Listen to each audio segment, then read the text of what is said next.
All right, so don't talk about my hat, dog.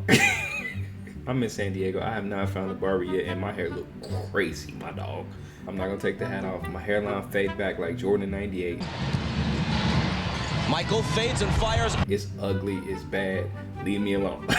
He needs some milk. It's ugly. Anyway, a lot of y'all know that I went full-time as a freelance graphic designer. I was right at the tail end of the pandemic, and I took the risk. I have no regrets. I'm glad I took the risk. I learned a lot in that time. Let's talk about the pros and the cons of the whole thing. Okay, so the number one pro for me is freedom. I'm grateful every day that I can wake up and I can work wherever I want to work. If I want to book a flight to wherever, as long as I got the internet, as long as I got my laptop, I'm straight. I can work from anywhere. I can get anything done.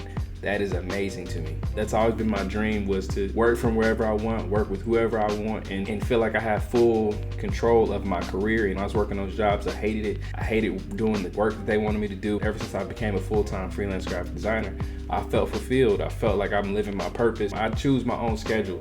And to me, that is the greatest gift that I've ever given myself. Pro number 2, autonomy. With autonomy, I can choose who I want to work with. I can choose if a project is good for me or if it's not. I can choose if a client is being a dickhead, if they're not, if I want to work with them, if I don't, if I'm mentally available for the project, all those things. I've turned down clients with big budgets just because it didn't fit how I wanted to portray my brand and how I wanted to represent my brand and represent myself. I can't tell you the amount of times throughout my career that I've had to do jobs that I didn't want to do, work with who I didn't want to work with, hear racist jokes at work, and just go through all this BS just to get to this point. Pro number 3, flexibility. Being able to be flexible with my time, having more time to do what I want, getting back into things that I love to do, like taking myself on mental health walks. And now that I'm in San Diego, I can go to the beach, I can go to the store in the middle of the day. I ain't gotta be fighting with people. That's the best part, dog. Being able to just be out in the world while everybody else is at work is the best part. I can't even explain the enjoyment I get by just going to the store at 1 p.m. while everybody's at work, and I ain't gotta fight in no lines. I ain't got no traffic. I ain't got no idiots to deal with. Pro number 4, no commuting. I used to hate the anxiety of being scared of my alarm clock, waking up, oh my God, am I late for work? Because I hate being late for anything. I get extreme anxiety when I'm about to be late for anything. Not having no commute, not having no alarm clocks waking me up, none of that stuff. I wake up when my body wants me to wake up.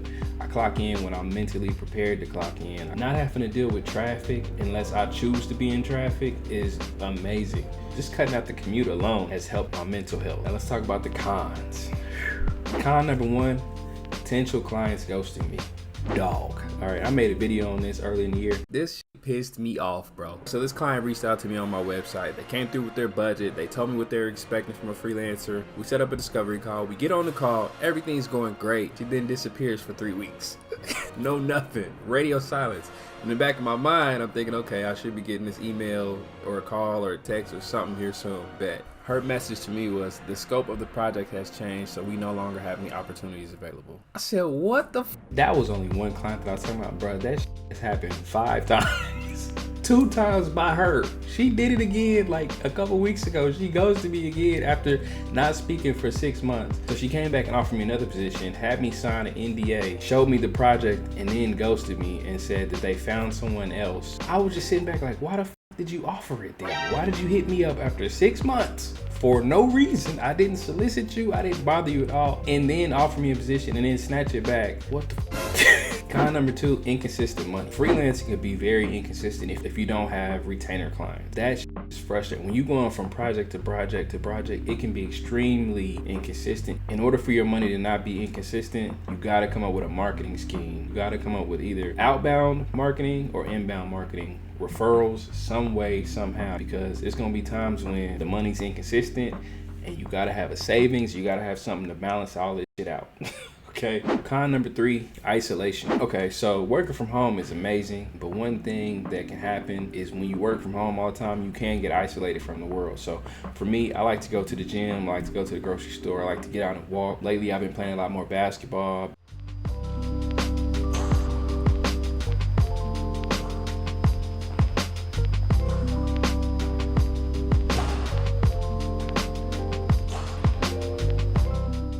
But I caught myself over the last year and a half being isolated more. I would work from home for like 8 hours, go to the gym, come back, sleep. That's it. That was a lonely year, because hit me the other day, like, dog, you missed out on a lot of opportunities just by not putting yourself out in the world. So isolation is definitely a con, and it definitely holds you back from just life experiences. Con number 4, clients not paying you on time. Bro, when a client say, man, I ain't got it this week, my dog, or I can't eat. I'm broke.